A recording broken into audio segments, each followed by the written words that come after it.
আওয়ামী লীগ এদেশের স্বাধীনতা স্বাধিকার নেতৃত্ব দানকারী দল।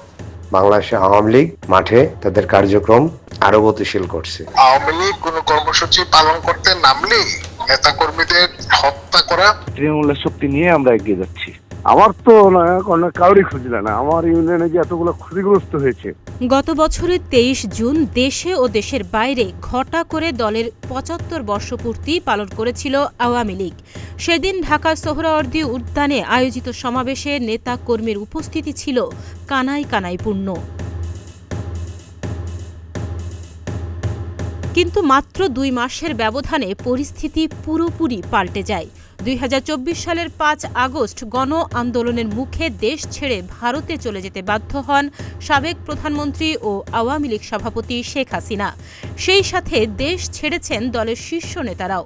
কেউ কেউ দেশ ছাড়ার চেষ্টাকালে গ্রেপ্তারও হয়েছেন। শীর্ষ থেকে তৃণমূল সব নেতাকর্মী আত্মগোপনে। গ্রেপ্তার হয়েছে দলটির কয়েকজন শীর্ষ নেতাসহ কয়েক হাজার নেতাকর্মী। এদিকে দেশের কিছু জায়গায় দলীয় কর্মসূচি পালন করার চেষ্টা করা হলেও তারা হামলা মামলার শিকার হচ্ছে বলে অভিযোগ করছেন তৃণমূলের নেতাকর্মীরা। তবে তাদের মধ্যে ছিল ঘুরে দাঁড়ানোর প্রত্যয়। তৃণমূলের শক্তি নিয়ে আমরা এগিয়ে যাচ্ছি। আওয়ামী লীগ ৩ প্রজন্মের দল, কোন নেতৃত্বের উপর নির্ভরশীল এটি দল নয়। এটা একবারে গভীর শিকড়ের একটি দল। এই দলকে নির্মূল করা কারো পক্ষে সম্ভব নয়। আওয়ামী লীগ ঘুরে দাঁড়াবে। আওয়ামী লীগ হচ্ছে সেই দল। আওয়ামী লীগ হচ্ছে স্বাধীনতার ঘটনা যে দল। আবারও অতি শীঘ্রই কর্মীদের মাঝে যোগাযোগ ব্যবস্থা আমাদের চলছে এবং আরো ঘটনা হচ্ছে গতি বাড়াবো। আমার তো কাউরি খুঁজলে না, আমার ইউনিয়নে যে এতগুলো ক্ষতিগ্রস্ত হয়েছে এটা ফোন করেও কেউ জিজ্ঞাসা করেনি। এগুলো নেতাদের জন্য দল ঘুরে দাঁড়াবে না। এটা আমাদের মতো ঘটনা আছে যে মাঠে থাকা যারা ঘটনা আছে কর্মী আছে, যারা ঘটনা আছে সাধারণ ভোটার আছে, তাদের মাঝেই ঘটনা আছে দল ঘুরে দাঁড়াবে, কিন্তু এটা কোনো নেতার কৃতিত্বে ঘুরবে না।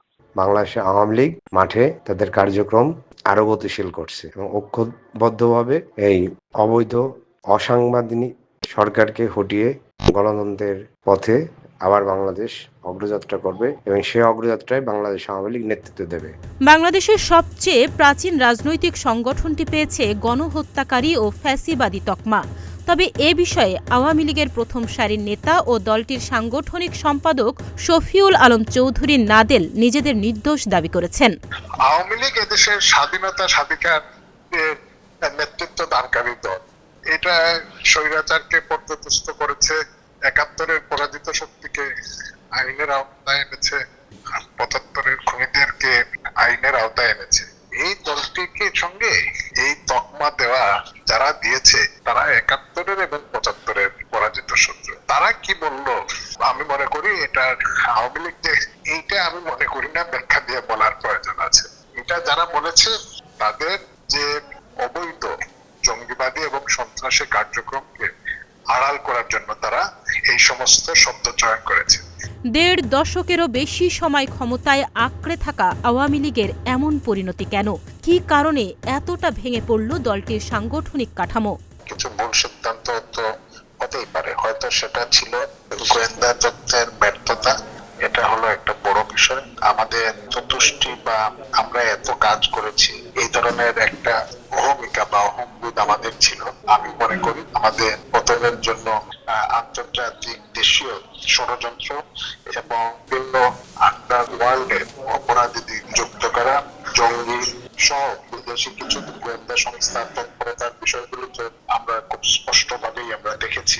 সরকার পতনের ৫ মাস পার হলেও এখনো দলটি কেন কোনো সাংগঠনিক কর্মকাণ্ড পারেনি এমন প্রশ্নে তিনি সরকারের মব কিলিংকে দায়ী করে বলেন, পরিকল্পিতভাবে এই ইউনূস সরকার জঙ্গিবাদ এবং তাদেরকে প্রত্যক্ষ পরোক্ষভাবে মানে একটা পরিস্থিতি তৈরি করেছে যাতে আওয়ামী লীগ কোনো কর্মসূচি পালন করতে নামলেই নেতা কর্মীদের হত্যা করা এবং তারপরে তাদেরকে শারীরিক নির্যাতন করা, এরপরে গ্রেফতার তো অনেক পরের বিষয়। সরকার পতনের পর থেকেই শীর্ষ নেতারা যেমন গ্রেফতার হয়েছে তেমনি বেশিরভাগ নেতা চলে গেছেন আত্মগোপনে। এমন অবস্থা নিয়ে সামাজিক যোগাযোগ মাধ্যমে ক্ষোভ ছড়াচ্ছে তৃণমূল নেতাকর্মীরা।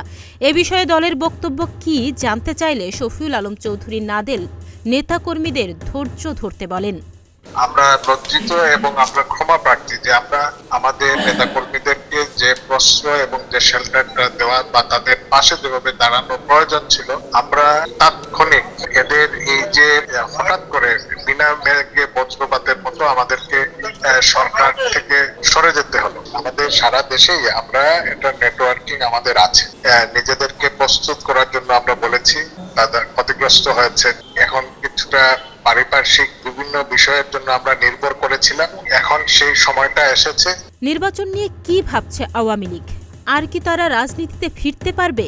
এই সরকারের অধীনে একটা সুষ্ঠু নির্বাচন হবে, সেটা আমরা প্রত্যাশা করি না। এই জায়গায় আমি একটা মন্তব্য দেই, যদি এই 14 নির্বাচন বা 18 নির্বাচন বা 24 এখানে আওয়ামী লীগ নির্বাচনে জিতে এসেছে, যদি এই নির্বাচনটা সব দল অংশগ্রহণ করত, তাহলে যে গ্রহণযোগ্যতা পেত সেটা পায়নি বলেই তো আজকে আমাদেরকে অনেক ক্ষেত্রে বিব্রত হতে হচ্ছে। 1975 সালের 15 আগস্টে বঙ্গবন্ধু শেখ মুজিবুর রহমানকে সপরিবারে নৃশংসভাবে হত্যার দীর্ঘ 4 বছর পর 1979 সালে আওয়ামী লীগ নিজ নামে রাজনীতিতে ফিরে এসেছিল। এখন দেখার বিষয়, জুলাই গণঅভ্যুত্থানের পর আওয়ামী লীগ কি আবারও রাজনীতিতে ফিরে আসতে পারবে? এ প্রশ্ন দলটি তৃণমূল থেকে শুরু করে সবখানে।